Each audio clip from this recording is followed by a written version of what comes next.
Hello everyone, आज इस video में हम पढ़ेंगे क्लास 10th के chapter 17 money and financial institution के क्वेश्चन आंसर। तो फर्स्ट क्वेश्चन है students, what is mean by currency, मुद्रा किसे कहते हैं। तो आंसर है इसका, currency refers to all that thing.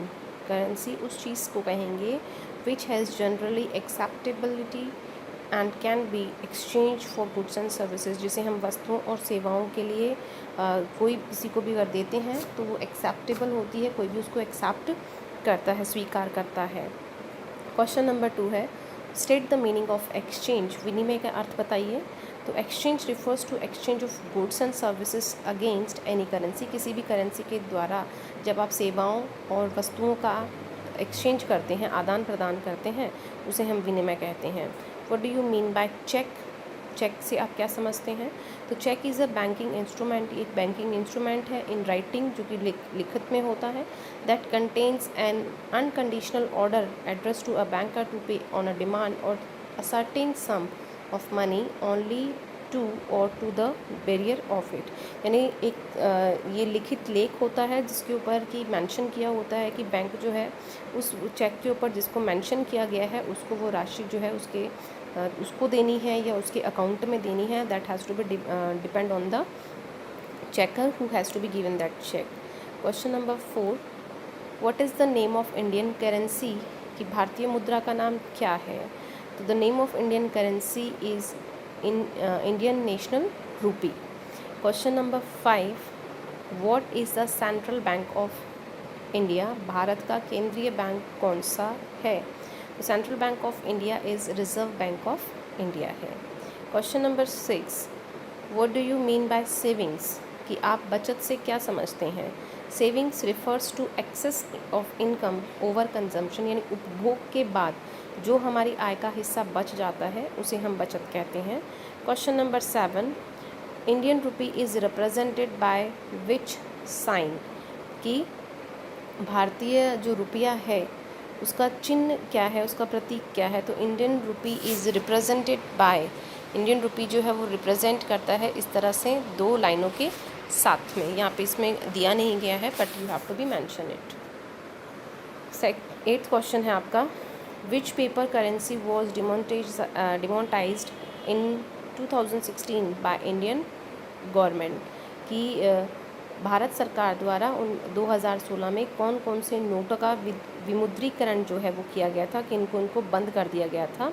The paper note of RS 500,000 was demonetized in 2006 by Indian government. Question number 9, for which purpose credit is needed. कि वित्तीय मध्यस्थ जो है हमें किसे कहेंगे।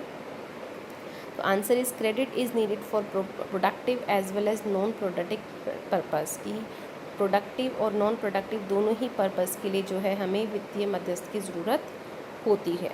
क्वेश्चन नंबर 10 है इसमें, who controls for institutional credits.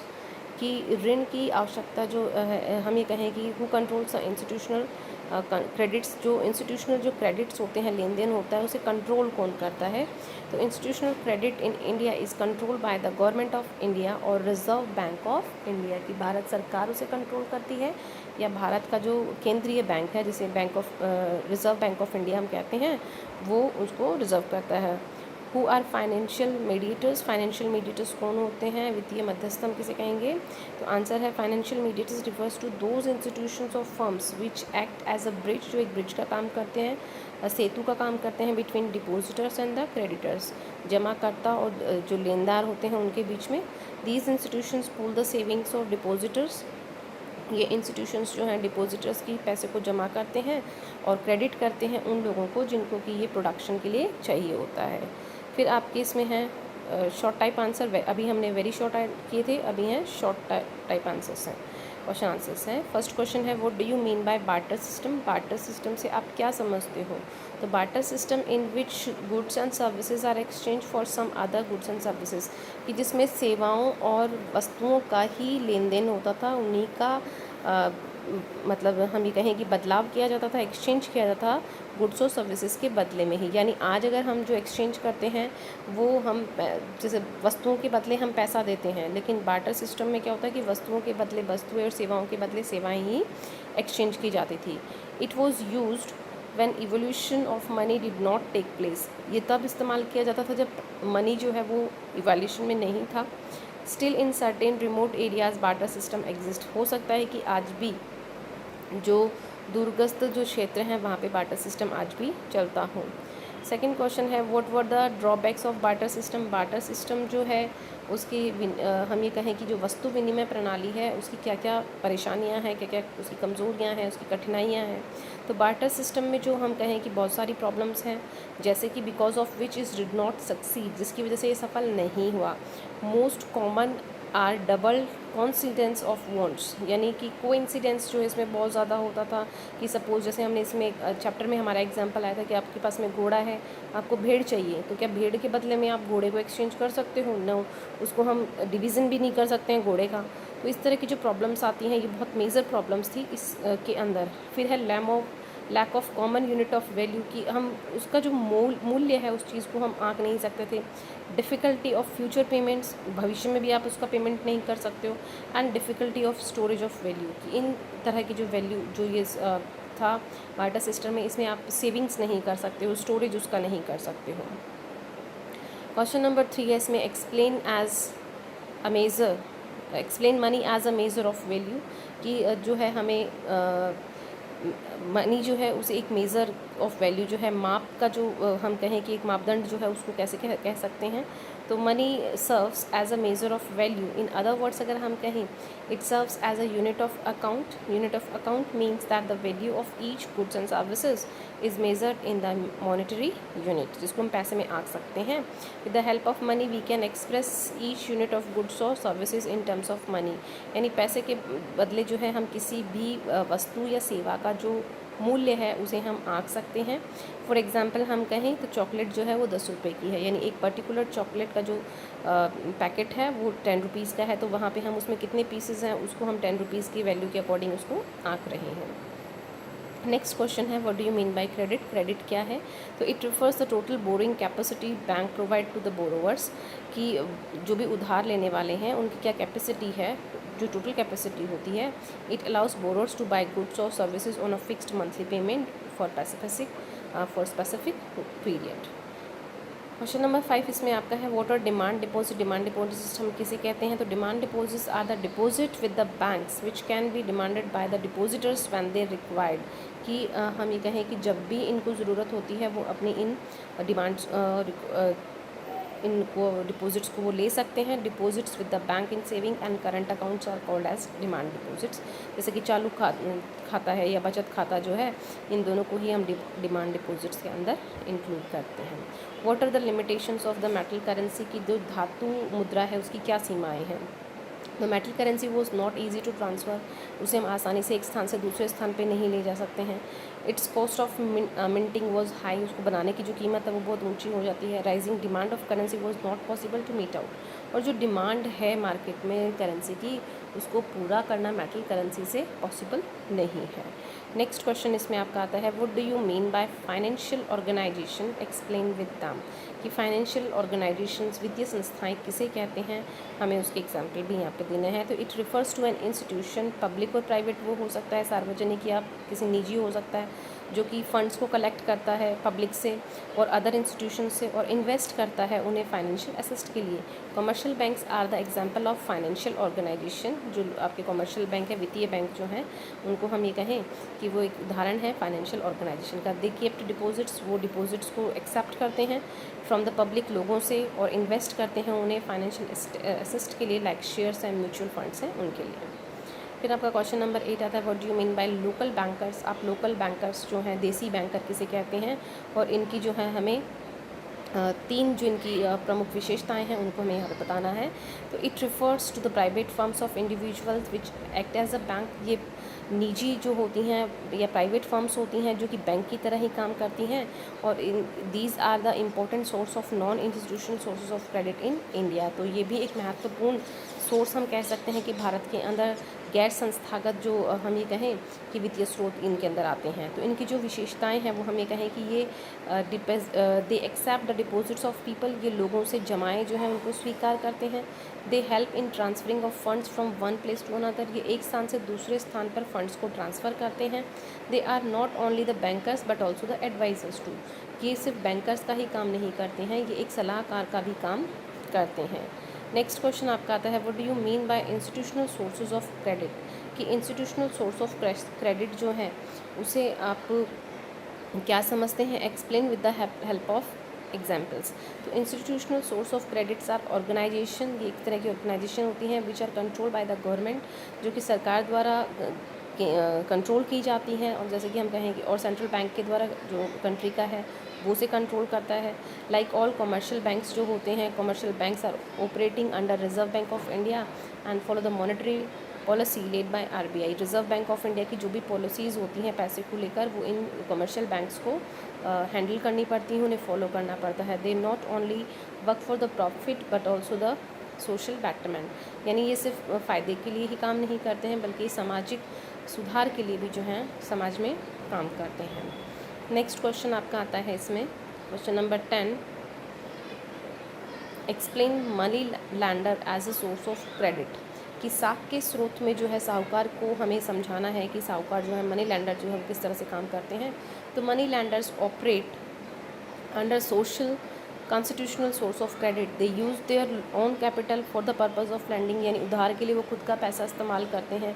They do not accept deposit from the people, लोगों से वो पैसा नहीं लेते हैं, और ये कहें कि इनकी जो इंटरेस्ट रेट होती है वो बहुत हाई होती है।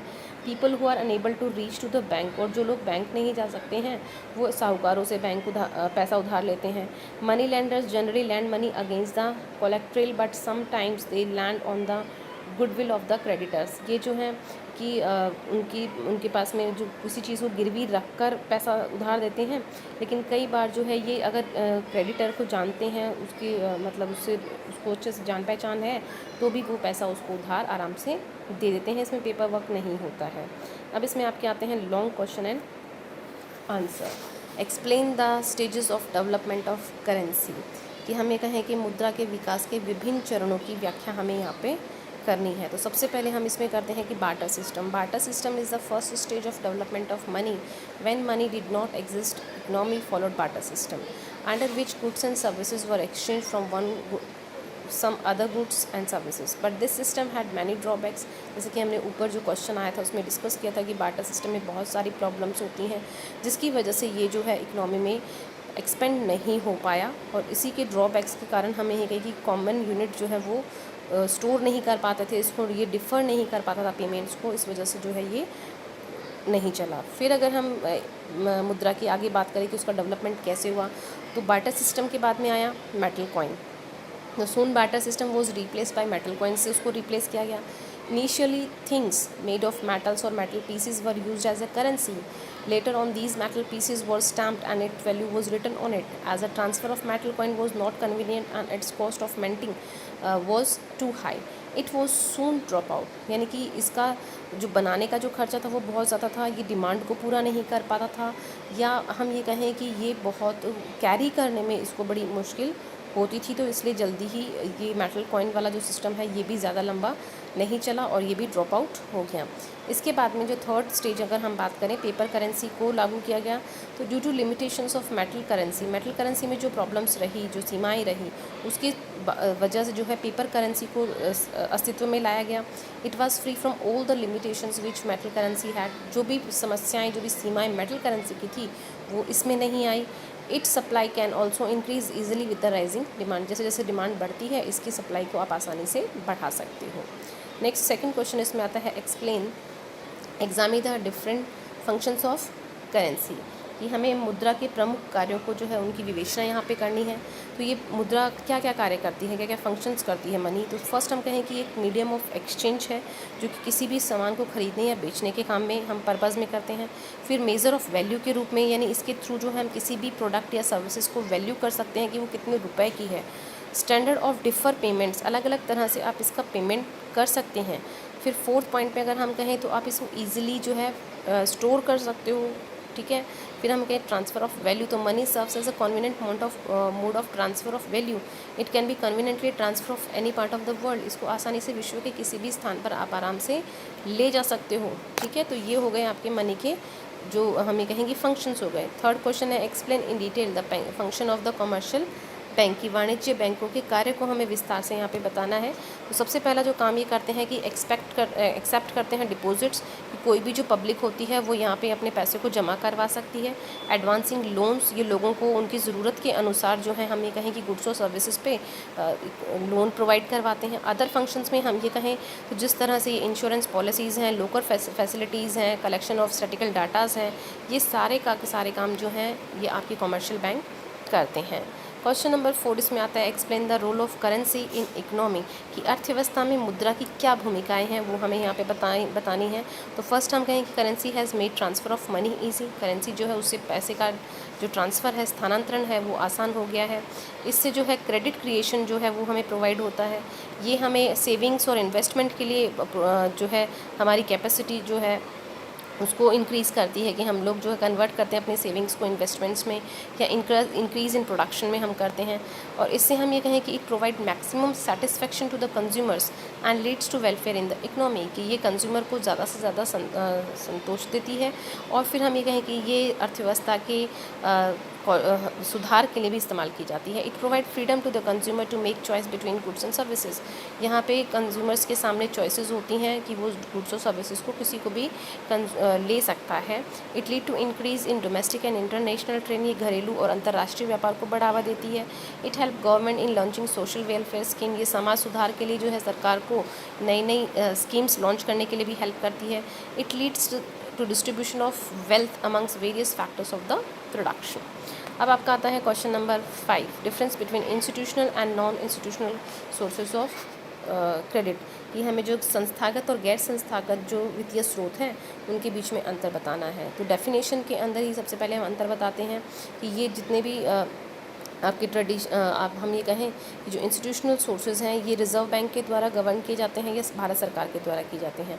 लेकिन जो नॉन इंस्टीट्यूशनल जो हम ये कहें कि जो आपके जो नॉन इंस्टीट्यूशनल सोर्सेज हैं ये रिज़र्व बैंक के अंदर नहीं आते, ये उनके अधिकार क्षेत्र के अंदर नहीं आते हैं। मोटिव जो होता है कि जो ये बैंक होते हैं उनका सोशल वेलफेयर होता है, प्रॉफिट जो है मैक्सिमाइजेशन होता है। लेकिन जो आपके नॉन ट्रेडिशनल्स होते हैं इनका जो मेन एम होता है ये सिर्फ और सिर्फ प्रॉफिट कमाना होता है। इंटरेस्ट रेट जो होती है इनकी कम होती है और इनकी बहुत ज़्यादा होती है। कोलेक्ट्रल जो होता है, collateral is needed, no needed of collateral, यहाँ पे किसी भी तरह का जो हम ये कहें कि कोलेक्ट्रल नहीं किया जाता है। फिर हम कहें डॉक्यूमेंटेशन है तो यहाँ पे बहुत लंबा डॉक्यूमेंटेशन और पेपर वर्क जिसको हम कह सकते हैं कि वो बहुत लंबा होता है और यहाँ पे किसी भी तरह का पेपर वर्क ये लोग नहीं करवाते हैं। अब हम बात करते हैं कि सेल्फ हेल्प ग्रुप जो है, स्वयं सहायता समूह जो है वो क्या होते हैं, और फिर how it is different for conventional source of credit से ये किस तरह से अलग होते हैं। तो ये 15 से 20 लोगों का एक वुमेन्स का ग्रुप हो सकता है, पुअर पीपल्स का हो सकता है जो अपनी सेविंग्स को कर सकते हैं, और इसमें जो कैपेसिटी होती है 25 रुपये से 100 रुपये तक के लोग क्रेडिट सेव करते हैं। इनके अंदर जितने भी मेंबर्स होते हैं वो मेंबर्स अपने कम इंटरेस्ट पे जो है एक दूसरे से ये पैसा उधार ले सकते हैं, और यहाँ पे ये बैंक से भी जो है कुछ दिनों बाद में लोन ले सकते हैं। बैंक इनको जो है इनके ग्रुप के नाम पर जो है इनको सेल्फ एम्प्लॉयमेंट अपॉर्चुनिटीज़ के लिए जो है वो लोन प्रोवाइड करता है। फिर आपका आता है question number 7, write a short note on the local banking system. Local banking system के ऊपर आपको एक शॉर्ट नोट लिखना है। तो it refers to the private firms of individual which act as a bank. These are the important sources and of non-institutional sources of credit in India। तो first हम इसमें कहें कि they accept the deposits of people, कि लोगों के deposits को ये कलेक्ट करते हैं और ये हेल्प करते हैं फंड्स को एक स्थान से दूसरे स्थान पे ट्रांसफ़र करने के लिए। They are not only the bankers, लेकिन ये एडवाइज़र का भी काम करते हैं, बैंकर का ही नहीं। They provide loan to the people by keeping collateral with them. फिर along with the banking they do their own business, ये बैंकिंग के साथ में अपना काम भी करते हैं। Do the transactions for small traders, की छोटे छोटे जो ट्रेडर्स होते हैं, व्यापारी होते हैं, उनके लिए ट्रांजेक्शन्स करते हैं। Leading on the basis of type of business and personal information. तो यहाँ पे आपका ये चैप्टर ख़त्म होता है। I hope you all have to be understand this chapter as well as the question answer of this chapter. Now thank you for watching my video.